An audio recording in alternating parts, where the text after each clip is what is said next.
Story 1. I auditioned to be a face character at Disneyland and made it to the stage where they run through scenarios of unruly guests and rude comments, and you have to respond and come up with responses in character. My dance teacher was a face character more than 20 years ago, and she had all kinds of stories of people trying to reach up her skirt, as she was Pocahontas mainly. In the end, I'm glad I didn't make it through. At the time, it was barely above minimum wage, which was around $6.75 per hour or something like that. Story 2. I know this will get buried, but the original poster will like it. I chaperoned a gentleman with special needs to Disneyland as part of a group tour. When our group of individuals met the characters, they were all absolutely incredible with our people. Minnie flirted with my friend I took, and Merida flirted with me. But the best of all was Cruella de Vil.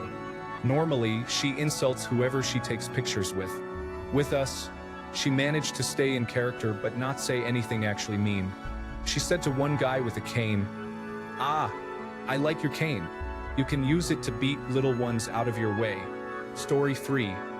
Maybe someone who actually played Tarzan can confirm this for me. Disneyland used to have a Tarzan character, but you don't see him anymore. Since the characters are always expected to pose for photos and selfies, and Tarzan wore nothing but a loincloth, women were constantly grabbing the actor's rear when they got in close. So the park just quit that character. Update. After some confirmation of the bad behavior, there are still recent Tarzan sightings.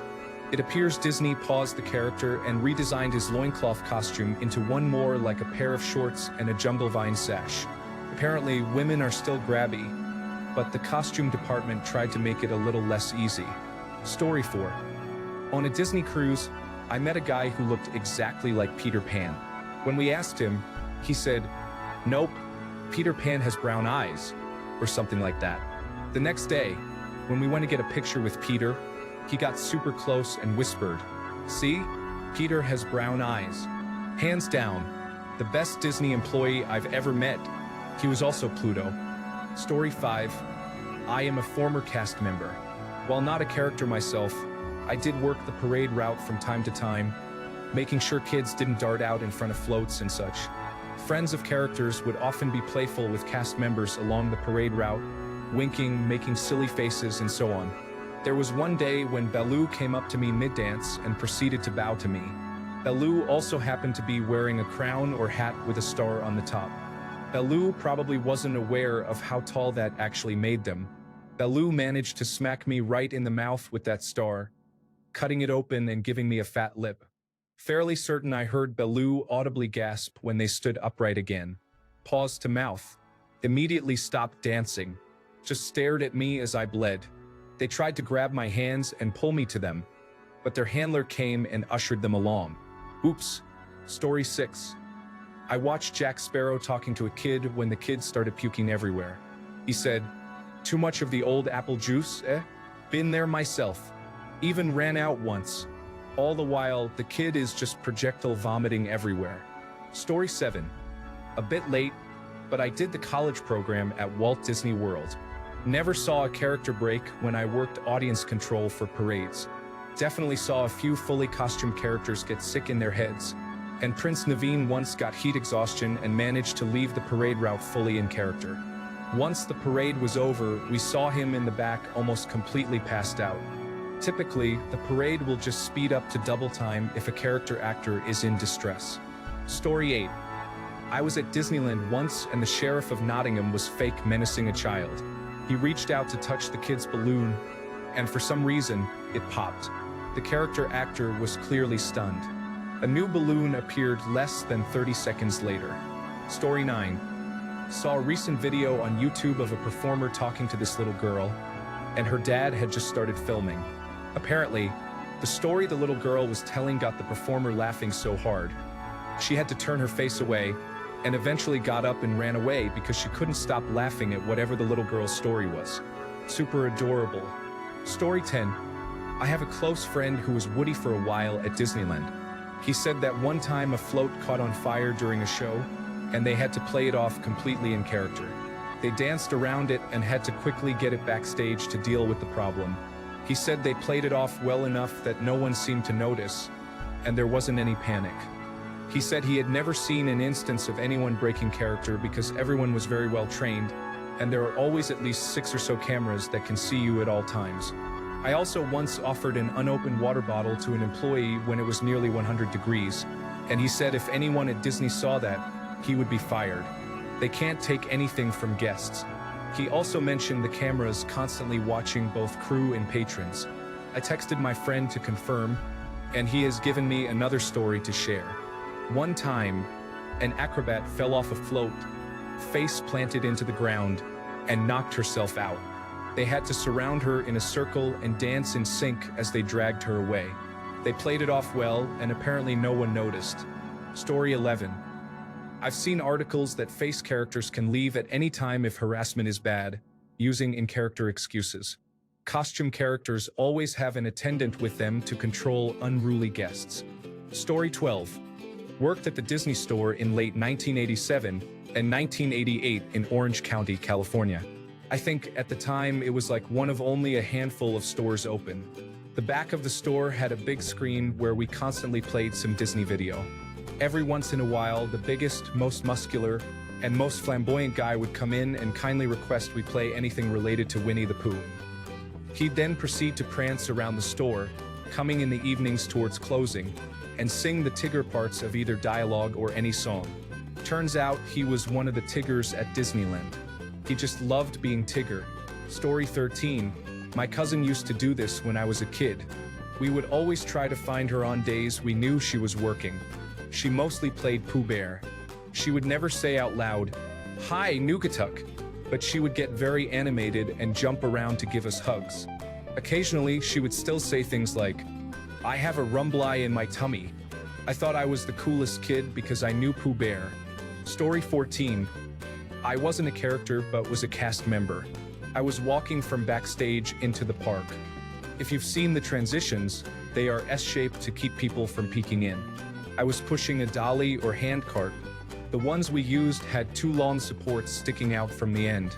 As I was going through, Winnie the Pooh was walking in from the other side. I hit them square in the leg with it. Hearing Winnie the Pooh say, "fuck," was pretty damn funny. Story 15. A few days ago, my sister, her friend, and I went to the new Galaxy's Edge area. My sister's friend was around 6 feet 1 inch and had never seen Star Wars. We were walking around, and Chewbacca ran up to her, he was around her height, and hugged her. Then he put his hand above his head, showing they were both tall. She was super embarrassed, and while we were walking away, he did that fist pump thing. Since then, we refer to her as Chewbacca's girlfriend. Seriously, the cutest thing ever. Story 16. I couldn't even get the zombies at Halloween Horror Nights to break character.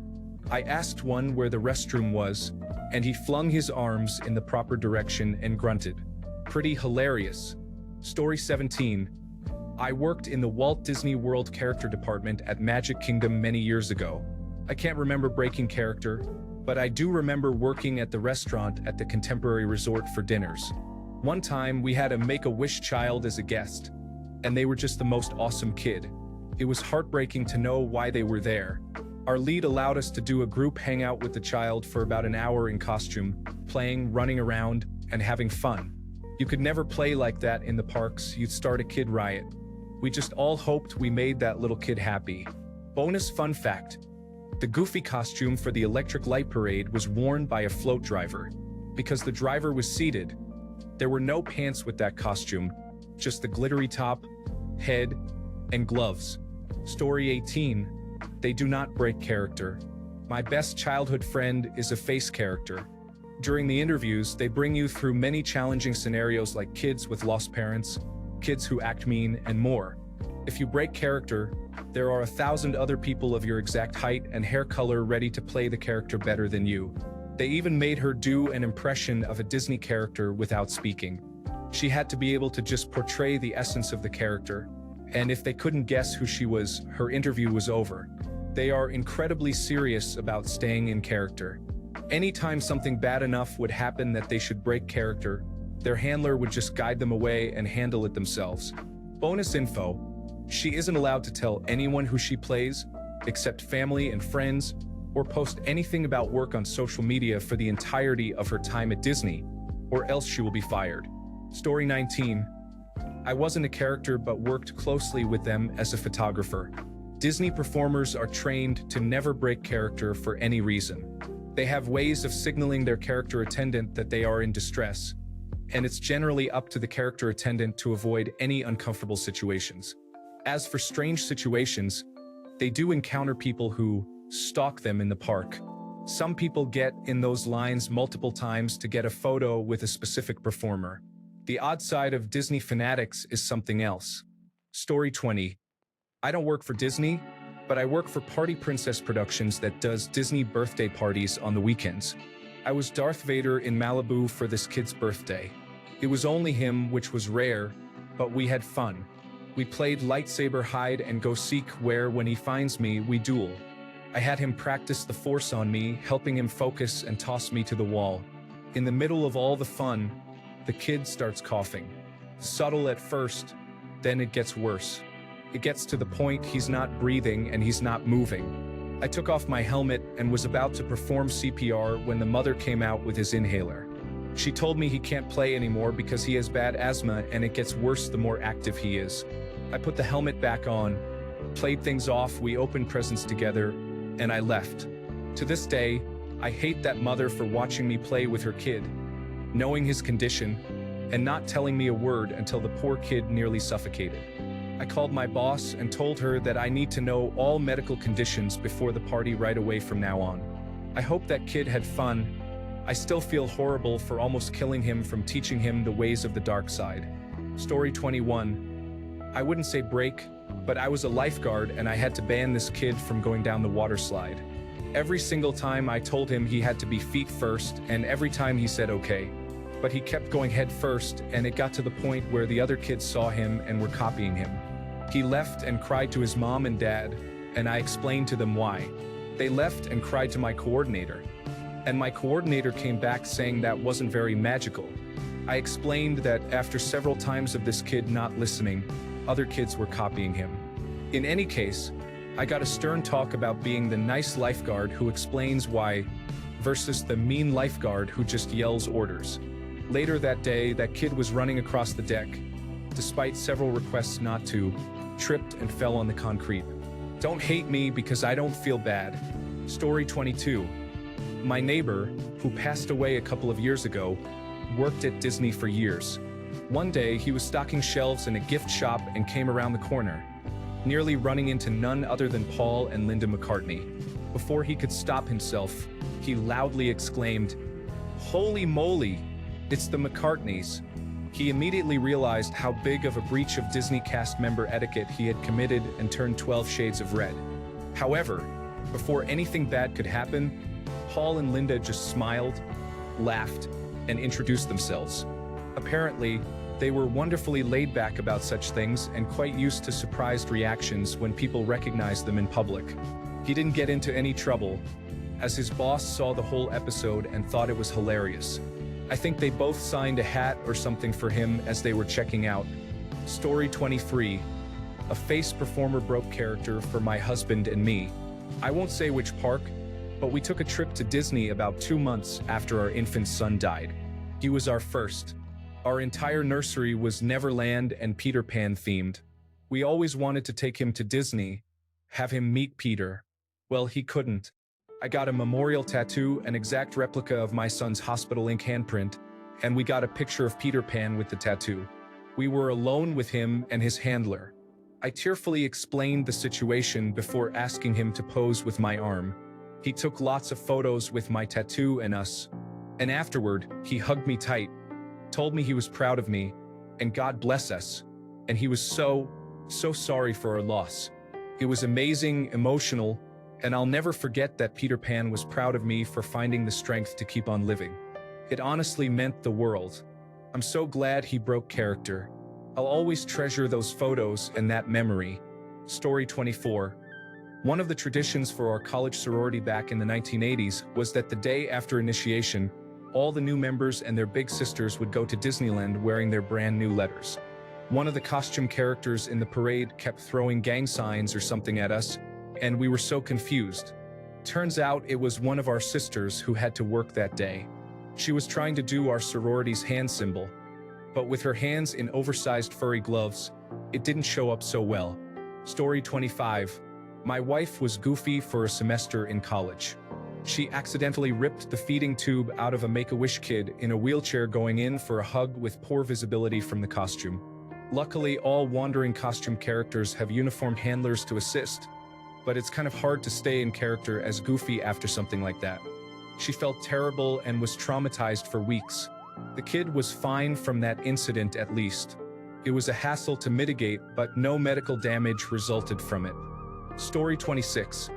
When I was 6 or so, I went to Disney World with my mom, aunt, and cousins. I really wanted Captain Hook's autograph, but per his character, he wasn't supposed to give it. I started crying over it, and my mom went and asked him again nicely, I hope, and told him that I was very upset over it.